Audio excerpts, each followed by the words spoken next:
YouTube channel. And this video is about to react the movie The Conjuring Last Rites.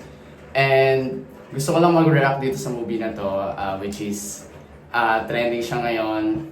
And nakita ko yung trailer, napaka-exciting niya. And syempre, pinanood ko siya kanina. Ito yung ticket ko. Ayan. Ayan.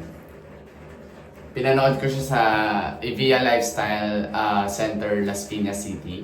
And for me, ang reaction ko for this horror movie, actually mahilig ako sa horror movie.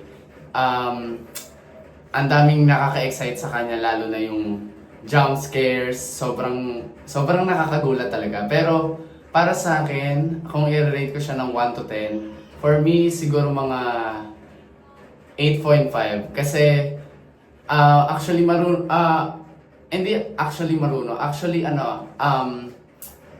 mahilig ako sa horror movie, mahilig ako manood ng mga ganyan-ganyan. Then para sa akin, hindi ako masyado natakot, pero alam niyo yung tibok ng puso mo kapag may lumalabas na jump scares, ganyan. Yung mga jump scares talaga na sobrang nakakagulat.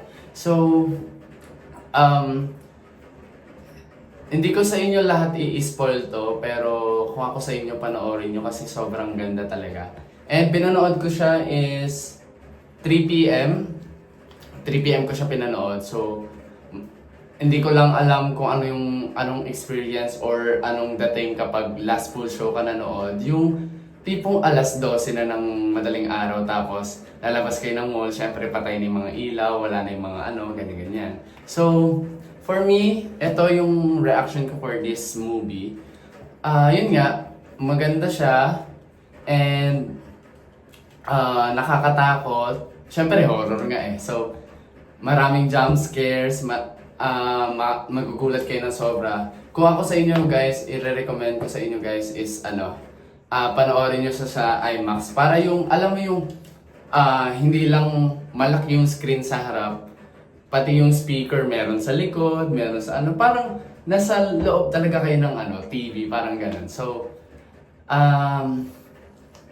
hindi ko sa inyo lahat i-spoil to, gaya nga na sinabi ko kanina. So, kung ako sa inyo guys, panoorin nyo. And kung ako sa inyo, magdala kayo ng kumot ng unan para may tataguan kayo, lalo na sa mga bata. Kasi itong movie na to is R16 to. Bawas siya sa 15 pababa, so 16 pataas siya pwede. Sa dulo, kasi syempre sa movie, di ba, malalaman natin kung may pahiwatig pa ba siya, kung may kaduktong pa. Pero kasi di ba sabi dun sa title is, ito yung title, ayan, ito yun. Ayan, lalagay ko dyan. So, yung title, Conjuring The Last Rites. So, siguro yun ang pinaka-last, wala nang susunod. Ang isang kinatakutan ko doon is, kasi yun, demonic spirit sila. So, tatlong spirit yon. So, yung isa si Annabelle, yung mga nagpaparamdam sa dolls, ganyan. Yung isa is, yung may axe, tapos yung isa yung matanda. And then, ayun nga, tatlo silang demonic spirits, di ba? So, ang anak ni Ed at saka ni Lauren, ang Warren, Mrs. and Mr. Warren, si Julius. Si Julius yung sinapian doon sa part na yon. Then, siya lahat nag-act doon hanggang sa ganun. Basta hindi ko na kayo i-spoil doon. And then, kung ako sa inyo guys, panoorin nyo tong The Conjuring na to. Promise, sobrang ganda.